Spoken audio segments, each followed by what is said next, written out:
Want to know how to recover deleted messages on WhatsApp?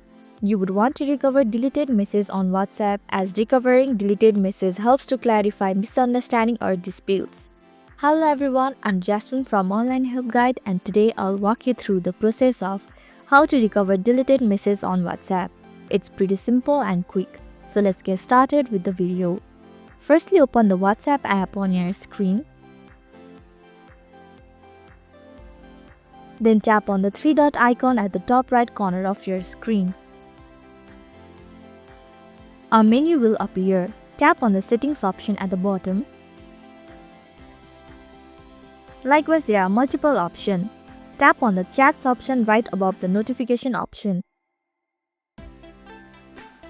Furthermore, tap on the chat backups option. Finally, toggle all the switch and tap on the backup button at the top. It might take few minutes to recover the deleted message on WhatsApp. So this is how to recover deleted message on WhatsApp. Thank you for watching Online Help Guide. I hope this video was helpful. If it was, then hit the like button and comment down if you have any questions or feedback. Also, if you are new to our channel, please subscribe and hit the bell icon so that you don't miss our upcoming videos.